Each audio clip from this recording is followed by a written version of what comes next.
And welcome back to my YouTube channel Life of RN. Hopefully guys you are preparing very well for your upcoming NORCET exam. So guys this video is also for my nursing aspirants जो prepare कर रहे हैं NORCET 9 के लिए. In this video I'm gonna explain all the important topics in OBG obstetric and gynecology जो NORCET 9 में आपके लिए बहुत important है.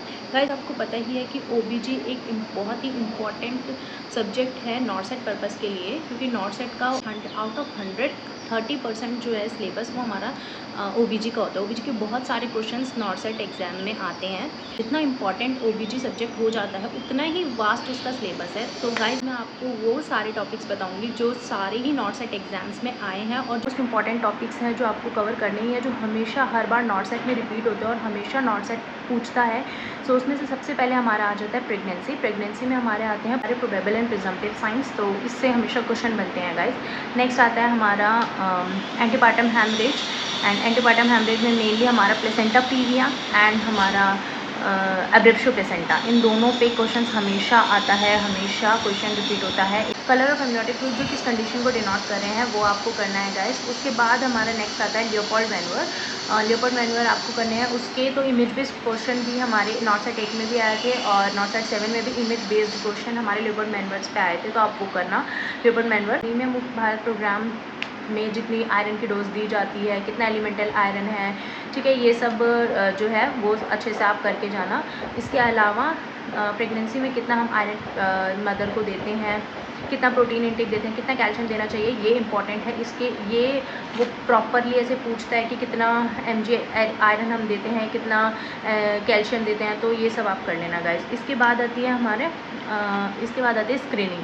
तो स्क्रीनिंग टेस्ट में हमारा जो ड्यूल टेस्ट आता है, ट्रिपल टेस्ट आता है, क्वाड टेस्ट आते हैं, ये करना है. और ये कौन कौन से मंथ में किए जाते हैं, ठीक है, ये करना है. इसके अलावा हमारे जो बाकी दूसरे वो है, जैसे नकल ट्रांसक्यूलेंसी है, ये कौन से वीक में की जाती है. जैसे नकल ट्रांसक्यूलेंसी 11 to 13 वीक में करते हैं, तो ऐसे कौन सा स्कैन कौन से वीक में किया जाता है, ये वाला भी, इसके क्वेश्चंस भी बहुत सारी बार आए हैं गाइस. इसके बाद ST and CST most important guys, हमेशा इसमें से क्वेश्चन आते हैं, बनते हैं NST एंड CST से.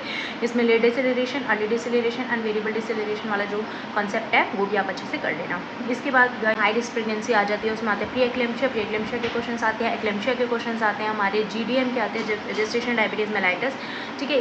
इसके अलावा हमारे मोलार प्रेगनेंसी का क्वेश्चन बनता है कि टाइप्स ऑफ पेल्विस में भी गायनेकॉइड पेल्विस, एंड्रॉइड पेल्विस, इस पे हमारे क्वेश्चंस बनते हैं. मेल्स में कौन सा देखे जाता है, फीमेल्स में कौन सा देखने को मिलता है. ये टाइप्स ऑफ अबॉर्शन, इस पर भी बहुत बार क्वेश्चन बना है, तो आप टाइप्स ऑफ अबॉर्शन भी करेंगे. इसके बाद आता है गाइज हमारा कॉर्ड प्रोलैप्स का भी हमारा बहुत बार क्वेश्चन आया है. 7 में भी आया था, 8 में भी आया था कि हम क्या पोजीशन देते हैं कॉर्ड प्रोलैप्स के टाइम पे, क्या पोजीशन देते हैं, तो उस पर भी क्वेश्चन आया था गाइज. फिर उसके बाद कॉन्ट्रासेप्टिव मेथड में हमारा इमरजेंसी कॉन्ट्रासेप्टिव मेथड और नॉर्मल जो कॉन्ट्रासेप्टिव मेथड्स होते हैं वो वाला. आ जाता है लोकिया में तीनों टाइप्स के लोकिया, उसका ड्यूरेशन. उसके बाद गाइज आता है हमारा कॉम्प्लिकेशन ड्यूरिंग लेबर, जो हो जाते हैं हमारे शोल्डर डिस्टोशिया वगैरह जो होता है. और जो मैनुअल्स हम यूज़ करते हैं, ब्रीच एक्सट्रैक्शन और मैनुअल्स जो हम यूज़ करते हैं ड्यूरिंग कॉम्प्लिकेशन ऑफ लेबर, सो इससे हमारे बहुत बार क्वेश्चन बनते हैं और इससे हमारे इमेज बेस्ड क्वेश्चन भी आते हैं, तो आपको ये ज़रूर करने हैं गाइज. ये हर NORCET 7 NORCEट 8 में भी आया है, तो आपको मैनुअल्स और ब्रीच एक्सट्रैक्शन और शोल्डर डिस्टोशिया वाला टॉपिक भी अच्छे से करके जाना है. उसके बाद इंस्ट्रूमेंट जो DNC में यूज़ करते हैं वो. देन उसके बाद गायनेकोलॉजी में हम देखें तो वेजिनाइटिस आ जाता है, और जो अदर हमारे इन्फेक्शन है, पैल्विक इन्फेक्शन, PID, ये सारे. तो that's all guys, these are the important topics जो OBG के मोस्ट इंपॉर्टेंट टॉपिक्स है, जो हमेशा NORCEट में रिपीट होते हैं और NORCEट में हमेशा आते हैं और NORCEट 9 में भी आने के बहुत चांसेस है. सो आप ये टॉपिक ज़रूर कवर कर दिए जाइए गाइज. सो गाइज इस वीडियो को यहीं एंड करते हैं गाइज. आई होप ये वीडियो आपके लिए बहुत इन्फॉर्मेटिव हो और बहुत हेल्पफुल रहे guys. And good luck for your exam guys. और NORCEट 9 में आप फॉर श्योर सेलेक्टेड ज़रूर हो अपने मन चाहे एम्स में. वीडियो पसंद आई हो तो लाइक ज़रूर करना, शेयर करना और सब्सक्राइब करना मेरे YouTube चैनल को. मिलते हैं नेक्स्ट वीडियो में. Bye bye.